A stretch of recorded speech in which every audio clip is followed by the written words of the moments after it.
Okay, I know this is a kid's movie, and this is gonna be a bit immature, but if, like, you take every time in the movie they say tree and pretend instead they're saying penis, this is, like, the funniest, most suggestive movie ever.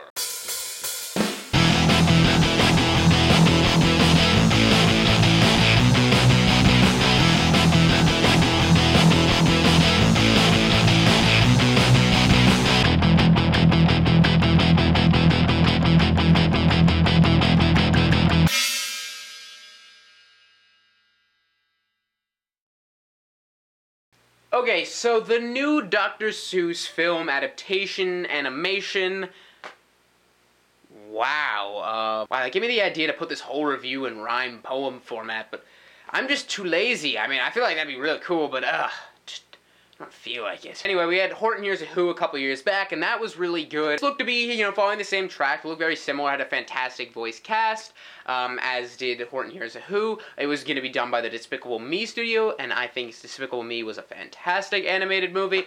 So there really wasn't too much to go wrong here. Based on one of my favorite Dr. Seuss books, while maybe somewhat straightforward, the morals in the Lorax are very relative to today, so I was excited to see how they did it. And I think this we're going to be the split in people's reactions to this movie are. I mean, if you're a kid, you're probably going to like it, and even though most of the morals are, right in your face, they're probably not going to pick up on a lot of them past, pollution, because those ones are really obvious. The other ones are corporate greed, because this movie just takes a big old shit on capitalism. Like, there is this one number where it's like, how bad can I be? I'm just boosting the economy. And that just goes on.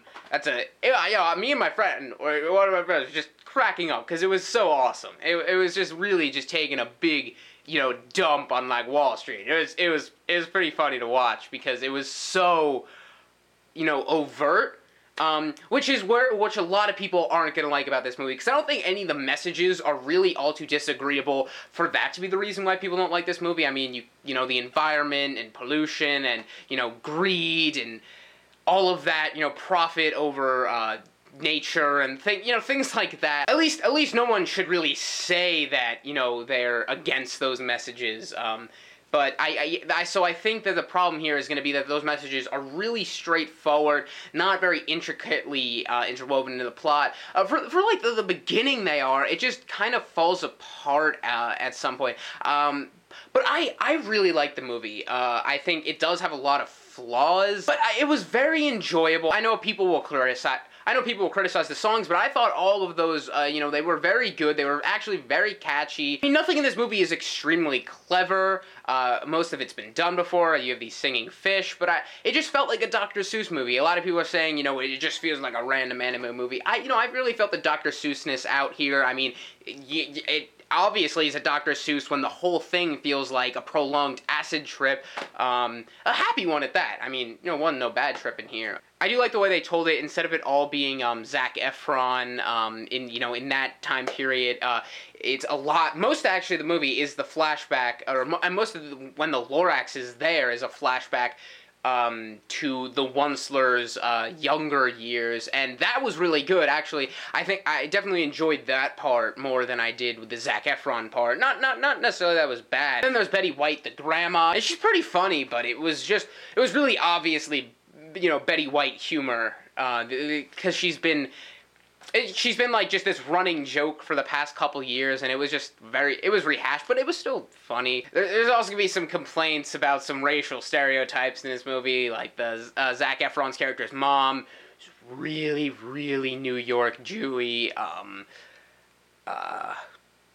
I leaned over to one of my friends and said that, and then today I saw that in a review, so it kind of confirmed that suspicion. And then the O'Hare character, which played very well by Rob Riggle, looks exactly like, and one of my friends pointed this out, like Edna, like a male Edna from The Incredibles. Go look at a picture, right? Yeah. Ed Helms, for his portion of the movie, I thought carried it very well as the Onceler. Ed Helms is always good. Did a great job, and Danny DeVito was just hysterical as the Lorax. He really made the movie. Like, if you don't like anything else about this movie, I mean, you gotta love Danny DeVito. And they even the top Lorax, just tiny little stout fat guy, and You can just, that's Danny DeVito. I mean, come on. And I love Danny DeVito. Always Sunny in Philadelphia. One of the best shows on TV. So he really made the movie. And as I said, I did have a lot of fun with the Lorax, seeing it on Dr. Seuss's birthday. The 3D was really cool. I mean, it was, pretty gimmicky, but it was still in-depth, better than usual. Visuals, absolutely amazing. I think the thing that's the big turnoff for people is how overt the messages are. Yet again, the morals are agreeable, and they're not necessarily new to child's fair movies, so at this point, they need to be more intricate to really satisfy the adult audience, or at least anybody, people above like 14. I still had fun with the movie. I think it's very enjoyable, very funny, very, very funny, and it's definitely not age limited. Actually, some of the most fun I've had in the theaters in the past couple months. So I'm gonna give it a solid 7.5 out of 10. But honestly, it's not even like, I'm that much of a pervert, but, this movie does, that work on its own, because this movie is just bristling with phallic imagery. I'm just saying. Think about it.